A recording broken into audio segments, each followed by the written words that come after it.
Hello friends, स्वागत है एक बार फिर से एक नए वीडियो में। तो फ्रेंड्स, जैसा कि आप जानते हैं कि इस समय हम डेली यूपीपीसीएस का रिजल्ट आया है, उसी सीरीज़ में हम डेली एक एक वीडियो प्रोवाइड कर रहे हैं। और हमारे आज के गेस्ट हैं सत्येंद्र सिंह सर। इनका नायब तहसीलदार की पोस्ट पर 43 रैंक के साथ सिलेक्शन हुआ है। तो सर, हमारे तरफ से, हमारे व्यूवर्स की तरफ से आपको ढेर सारी शुभकामनाएँ। धन्यवाद। तो फ्रेंड्स, इसके पहले मैं बता देना चाहता हूँ कि सर का जो है कि 2002 में एयरफोर्स ज्वाइनिंग हुई थी, और उससे कई दिन बाद जो है कि इस टाइम सर की उम्र 30+ है। और इन्होंने काफ़ी जर्नी में, संघर्षमय यात्रा से, और 5 साल से पिछले तैयारी कर रहे थे, और इन सर का माध्यम हिंदी था। और एक एक करके आज हम इनसे बहुत सारी चीज़ें जानने का मौका मिलेगा। तो सर, सबसे पहला क्वेश्चन आपसे फिर से एक बार रहेगा कि आपका नाम क्या है, आपका एजुकेशन बैकग्राउंड क्या है? मेरा नाम सत्येंद्र सिंह है और मैंने अपनी प्राइमरी एजुकेशन ग्रामीण अपने प्राइमरी स्कूल से की, अप टू 8th क्लास तक। उसका आरा कॉलेज से मैंने बीएससी किया है जी। और मैंने पीजी हिस्ट्री से किया है और बीएड किया है, बैचलर इन एजुकेशन में। सर, आपका ये एयरफोर्स की जर्नी कब आप अपीयर हुई? मैं 2002 दिसंबर में एयरफोर्स में ज्वाइन किया था। जी। और थोड़ा सा जानेंगे कि आप इतने दिन के बाद जो है कि आपको सिविल सर्विसेज में आने का कैसे, मतलब मोटिवेशन कहाँ से मिला, और कब मोटिवेट हुए, या फिर बचपन से ही आपका गोल था? अब बचपन से तो नहीं कह सकते, बट हाँ, जब मैं अपना ग्रेजुएशन कर रहा था तो मेरा जो अपना एकेडमिक था उस अच्छा खासा था। तो मेरे पेरेंट्स की इच्छा थी कि मैं आईएएस की तैयारी करूँ, जी। क्योंकि मैं एयरफोर्स ज्वाइन कर लिया 2002 में। तो उनके जो सपना है उसको पूरा करने के लिए, उनका जो लक्ष्य उन्होंने दिया था उसको पूरा करने के लिए, जी। क्योंकि शुरुआत में मेरी पोस्टिंग्स जो थी डिफेंस में ऐसे क्षेत्रों में रही जहाँ मैं अपनी तैयारी नहीं कर सका। जब 2015-16 में पोस्टिंग मेरी ग्राउंड लेवल पे अपना पूना में आई, उसके बाद मैं अपना तैयारी पुनः स्टार्ट किया। तो 2017 में मैंने अपना प्री मेंस इंटरव्यू दिया था। तो उसके बाद मैंने सोचा कि अपने पेरेंट्स का अपना सपना पूरा करने का टाइम है, तो तैयारी किया मैंने। सर, ये यूपीपीसीएस में आपका कौन सा अटेम्प्ट रहा, और कितने प्री, कितने मेंस, कितने इंटरव्यू? ये मेरा सीरियसली 4th-5th अटैम्प्ट था, और इसमें मेरे 3 मैंने मेंस दिए और 3 इंटरव्यू दिए। 2 बार मेरा प्री नहीं क्वालिफाई हुआ। सर, आप जानेंगे, आपसे ये बताइए कि इसे आपके इस जर्नी में आपने कोचिंग ली थी, या फिर सेल्फ स्टडी है? नहीं, मैंने सेल्फ स्टडी किया, कोई कोचिंग नहीं ली। आपका मीडियम और ऑप्शनल क्या रहा? मेरा मीडियम हिंदी था, ऑप्शनल हिस्ट्री था। जी। सर, इसके साथ साथ क्या आप यूपीएससी एग्ज़ाम भी देते थे, या फिर कोई नहीं?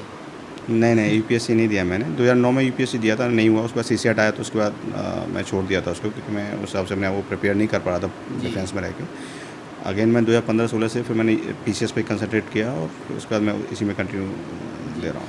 सर, अब अगले मंथ जो है कि 14 मई को यूपीपीसीएस का प्रीलिम्स एग्जाम हो रहा है। आई होप कि इस बार आप भी फॉर्म भरे होंगे फाइट करने के लिए, एसटीएम बनने के लिए। जी, मैं तो आप भी प्रिपरेशन कर रहे हैं सर। तो जैसे आप प्रीलिम्स अंतिम 30 दिनों में मतलब क्या स्ट्रेटजी होनी चाहिए, और कैसे, मतलब प्रीलिम्स के लिए क्या स्ट्रेटजी आप बनाते थे? अभी तो एक्चुअली मैं अभी स्टार्ट किया हूँ प्रीलिम्स के हिसाब से। 2 से 3 महीने का गैप हुआ। इसके लिए मैं अपने घटना चक्स की बुक्स हैं मेरे पास, चाहे वो साइंस की हो और ज्योग्राफी, हिस्ट्री, उनको मैं अपना क्वेश्चंस के हिसाब से रिवीजन कर रहा हूँ। ल्यूसेंट की बुक है मेरे पास, एंड करंट के लिए भी घटना चक्र है। पॉलिटी के लिए लक्ष्मीकांत है, एंड ज्योग्राफी बनवाल है। तो इन बुकों को जो मेन मेरे टॉपिक्स हैं उनको मैं अपना रिवाइज करने की कोशिश कर रहा हूँ। सर, इसमें करंट अफेयर्स के लिए आपने क्या चीज़ें फॉलो करते थे अपनी, कोई मैगजीन या फिर न्यूज़पेपर? अभी 2 से 3 महीने से तो मैगजीन मेरे पास नहीं है। अदरवाइज़ मैंने लास्ट 3 to 4 ईयर दृष्टि आईएएस की मैगजीन्स मैंने फॉलो की थी, उसी को मैं यूज़ करता था। और दूसरा ओनली आईएएस का जो चैनल था उसको मैंने फॉलो किया, दृष्टि आईएएस के चैनल को मैंने फॉलो किया। करंट अफेयर के लिए, इन चीज़ों के लिए मैंने यूज़ किया। और बाकी मैं घटना चक्र लास्ट का 6 मंथ का लेता था। जी सर, यूपी स्पेशल का भी एक सेक्शन रहता है। तो यूपी स्पेशल के लिए आपने मतलब क्या चीज़ें, रिसोर्सेज फॉलो करते? पहले तो मैं अपना ल्यूसेंट वगैरह की जो बुक्स वगैरह तो जहाँ से मिलता था वही लेता था। बट इस बार मैंने 2022 का जो मेंस लिखा था, इसमें सारस्वत एक बुक है सारस्वत साहब की, तो उस बुक को मैंने फॉलो किया, जो काफ़ी यूज़फुल है मेरे लिए। सर, जो प्रीलिम्स का एग्ज़ाम होता है, तो जनरली जैसे कि जब हम टेस्ट सीरीज लगाते हैं, तो 2 क्वेश्चन अगर जनरली जो है कि जो 4 ऑप्शन होते हैं, 2 ऑप्शन जो है कि समझ में आता है कि ये नहीं है, लेकिन 2 ऑप्शन लगता है कि ये भी सही है, ये भी सही। उस चीज़ को मतलब कैसे प्रिपेयर किया, और कैसे प्रीलिम्स में अपनी जगह बनाए 90+ एबव मार्क्स? देखिए, मैं मैथ का स्टूडेंट हूँ, मैंने बीएससी किया है मैथ से ही। तो मैं प्रोबेबिलिटी पे विश्वास करता हूँ, और मैं इसलिए जितने भी मैंने चाहे नेगेटिव मार्किंग है, तभी मैं 135-40 क्वेश्चन अटैम्प्ट करता हूँ। और इसमें जो एलिमिनेशन के बाद दो ऑप्शन, बिल्कुल 2 एलिमिनेशन, अगर क्वेश्चन पूर्णतः नहीं आता तो उसको मैं छोड़ देता हूँ। अगर मुझे लगता है कि हाँ इसको मैं अटेम्प्ट कर सकता हूँ तो उसको एलिमिनेशन राउंड में देखता हूँ, जोड़ने की कोशिश करता हूँ। जब 2 बचते हैं तो मैं से एक तो चूज़ करना ही होता है और उसमें जो बेस्ट लगता है उसको ऑप्शन देते हैं। सर इस तैयारी में जैसे आपका पहला कदम क्या रहा, मतलब बेसिक और स्टार्ट कहाँ से किए थे सबसे पहले? आ, इस जर्नी में 2016 से स्टार्ट किया। मैं 2017 का फॉर्म भरा था मैं पहले। तो उसके लिए मेरे एक मित्र थे जो मेरे साथ एयरफोर्स में थे, सुनील कुमार सिंह। उनके साथ हम दोनों, वो बीपीएस की तैयारी कर रहे थे, मैं यूपीसीएस की। हम दोनों मिल के एक दूसरे की जो कमियां हैं वो उजागर करने की कोशिश की और दोनों ने एक दूसरे को बहुत सपोर्ट किया, चाहे मोटिवेशनल सपोर्ट हो चाहे एजुकेशनल सपोर्ट हो। हर तरह से एक दूसरे को सपोर्ट किया और हम दोनों ने, उन्होंने बीपीएससी का क्वालिफाई किया, मैंने यूपीसीएस का क्वालिफाई किया। दोनों प्री मेंस देते रहे। सर प्री और मेंस की दोनों इंटीग्रेटेड सर तैयारी एक साथ की जाती है या फिर पहले प्री की, आपने कैसे किया था? नहीं, मैं अलग करके नहीं किया हूँ, दोनों की पैरेलली लेके चला था। ऐसा नहीं कि जब मैं कोई वो बेसिक बुक्स पढ़ रहा हूँ तो उसमें ये भी टॉपिक्स था कि कोई मुझे लगता है कोई डाटा है जिसको मैं मेंस में यूज़ कर सकता हूँ और प्री के लिए यूज़फुल है, तो उसको मैं लिखता था। मैंने अपने मेंस के नोट्स बनाए थे चारों पेपर्स के। तो नोट्स बनाने के बाद जो मैंने अपने एज़ पर सिलेबस के हिसाब से अपना जो नोट्स बनाए थे उसमें मैं हर टॉपिक है उसके बाद 2 से 3 पेज छोड़ता था और जो भी उसमें करंट की जो चीज़ें आती थी, जो लगता है कि एमसीक्यू भी है और उसको हम मेंस में यूज़ कर सकते हैं, उसको मैं ऐड ऑन करता था। सर प्री के बाद मेंस का एग्ज़ाम होता है, तो मेंस के लिए आपने क्या स्ट्रेटजी बनाई थी उसके लिए, जैसे आंसर राइटिंग को लेकर? और साथ साथ ये भी बताइए कि प्री मेंस में आपने जो रिसोर्सेज फॉलो किए थे उसके बारे में।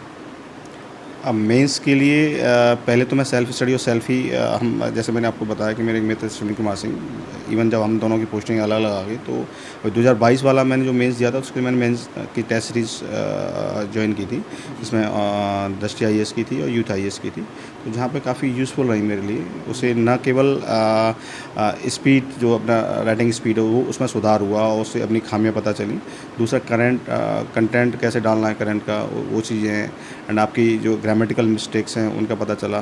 तो काफ़ी यूज़फुल रही उसके लिए। और बार बार मैंने जो मैंने अपने नोट्स बनाए थे फ्रिक्वेंटली उन्हीं को रिवाइज़ किया। मैं ज़्यादा सिलेबस के हिसाब से चला, ज़्यादा इधर उधर भटकने का कोशिश नहीं की। काफ़ी मार्केट में बहुत सारा मटेरियल है, अगर उसको लेने जाएंगे तो स्टडी नहीं हो पाएगी।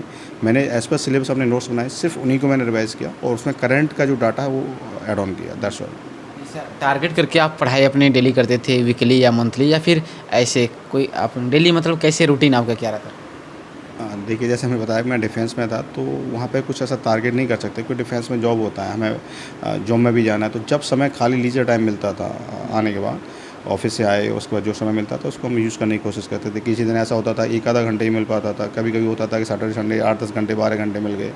तो इस टाइप से था। हाँ, लास्ट ईयर जब मैं बीआरएस लेके आया उसके बाद मेरे को समय मिला तो मैंने 8-10 घंटे का कंटिन्यूटी अपनी बनाई और उसमें डे एंड वीकली के हिसाब से मैंने सिलेबस बनाता था। हार्डली हो नहीं पाता था पूरा जो हम टारगेट रखते थे, बट कोशिश करता था उसको पूरा करने की कोशिश करता था। सर इसमें पेन का भी एक रोल रहता है। कई बार स्टूडेंट कमेंट्स करते हैं कि मतलब पेन कौन सी यूज की जाए, बॉल पेन या जेल पेन, तो क्या पेन का भी इफेक्ट करता है आंसर राइटिंग में? मुझे लगता है कि बॉल पेन यूज़ करना चाहिए, इंडिविजुअल पर डिपेंड करता है। पर मुझे लगता है कि जैसे पेपर हमें पूरा करना है, जेल पेन में थोड़ा स्पीड राइटिंग थोड़ा सा हल्की सी डाउन होती है। और अगर हम बॉल यूज़ करते हैं तो, क्योंकि हमें 20 क्वेश्चंस लिखने होते हैं विदिन 3 आवर्स, और कह सकते हैं कि बॉल पेन ज़्यादा यूज़फुल है मेरे हिसाब से, और जिसमें थोड़ा सा फास्ट हो लिखने में यूज़फुल रहता है। सर आपकी तैयारी, जैसे कि इससे पहले भी आप ऑलरेडी सिलेक्टेड थे, लेकिन कहीं न कहीं ऐसा कभी डिमोटिवेट होते थे कि नहीं होगा तो क्या करेंगे? और कभी न कभी तो तैयारी कर रहे थे, घर वाले भी, रिलेटिव और यार फैमिली भी, सभी लोग जान रहे थे कि एक प्रेशर बना रहता है कि मतलब नहीं हो रहा है, इतने टाइम से दे रहे हैं, तो उस चीज़ को, सिचुएशन को कैसे हैंडल करते?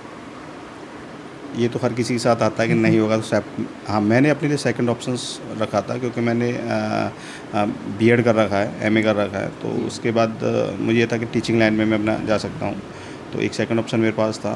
दूसरा था कि मैं डिफेंस में था तो मेरे पास एक पेंशन भी है जिसके आधार पर मैं सर्वाइव कर सकता था।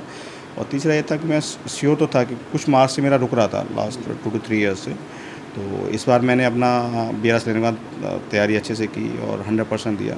जो समय का अभाव था उस समय को मैंने पूरा किया।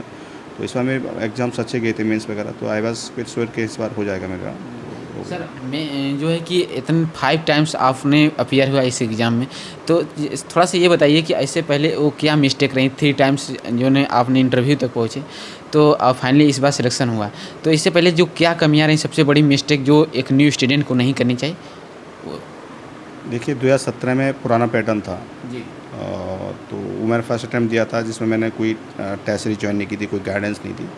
तो उस समय मेरा जो नहीं सिलेक्शन हुआ था उसमें मेरा इंटरव्यू एक मुख्य कारण था, और एक ऐसे का, ऐसे में बहुत कम मार्क्स आए थे मेरे, और दूसरा मेरा इंटरव्यू में 83 मार्क्स आए थे, जिसने मेरा कहीं से मैं समझता हूँ 7 to 8 मार्क्स से मेरा सिलेक्शन हुआ था, जिसमें इंटरव्यू का बहुत बड़ा रोल रहा था।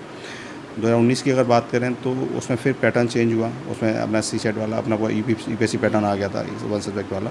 तो इसमें कहीं तक मैं समझता हूँ कि मेरी इस जो राइटिंग स्पीड है उसका बहुत था, क्योंकि मेरा फर्स्ट पेपर जब मैंने दिया था तो उसमें मेरे 2-3 क्वेश्चन छूट गए थे 12 नंबर वाले, और फोर्थ पेपर क्योंकि उस समय सेल्फ स्टडी था तो मेरा एथिक्स भी इतना अच्छा नहीं था, तो एथिक्स का पेपर ही मेरा छूटा था, जिसके कारण मेरा फाइनल सिलेक्शन में सर इस तैयारी में आपने कोई यूट्यूब चैनल या फिर साइट फॉलो किए थे जो आपको प्रिपरेशन में हेल्प मिली हो, तो उन्हें हम हमारे स्टूडेंट को बता सकते हैं जो आपको बहुत ज़्यादा मदद करती थी?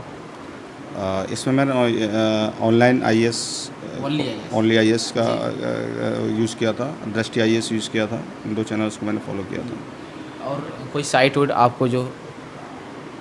और साइट तो मैं यूज़ नहीं करता था, इन 2 साइट्स को यूज़ करता था, इन्हीं का अपना यूज़ करके अपना। सर एक लास्ट क्वेश्चन है कि कोई भी स्टूडेंट जो तैयारी कर रहे हैं उनके लिए कुछ आपका सजेशन क्या रहेगा और कुछ मोटिवेशन के तौर पर क्या कहना चाहेंगे? मोटिवेशन के लिए तो यही है कि ये एक ऐसी जर्नी है UPSC और UPPCS की, जिस पे कोई ये नहीं कह सकता 100% मेरा सिलेक्शन होना ही है। तो बट अगर मेहनत करते हैं तो सिलेक्शन तो होना है, तो इसके लिए कड़ी मेहनत करना, पेशेंस रखना, और अपना जो लक्ष्य बना है उस पर सतत प्रयास करते रहना, ये मैं कहूँगा। थैंक यू सर, हमारे व्यूवर्स को, हमारे स्टूडेंट को अपना कीमती समय देने के लिए आपका बहुत बहुत धन्यवाद, बहुत बहुत आभार व्यक्त करता हूं। थैंक्स। तो फ्रेंड्स, सर ने वो सारी चीज़ें एक एक करके प्रीलिम्स से लेकर मेंस और इंटरव्यू एक एक करके कवर किया, छोटी छोटी मिस्टेक क्या करना चाहिए क्या नहीं करना चाहिए, और सर की जर्नी काफ़ी संघर्षमयी रही और आपके लिए प्रेरणा के स्रोत है। सर इतने समय पीछे तैयारी आपने स्टार्ट किया और फाइनली सिलेक्शन लेकर दिखाया, अभी भी फाइट कर ही रहे हैं। आई होप कि इस बार सर का SDM की पोस्ट पर सिलेक्शन हो और हम फिर इसी आगरा में और सर का इंटरव्यू लेने आएंगे और मिलेंगे। तो सर आपका बहुत बहुत धन्यवाद हमारे। Thank you. तो फ्रेंड्स, कोई भी क्वेरी तो कमेंट सेक्शन में ज़रूर बताइएगा, साथ साथ यह भी बताइए कि ये वीडियो आपको कैसा लगा। और चलिए मिलते हैं किसी नए वीडियो के साथ, तब तक के लिए जय हिंद, जय भारत।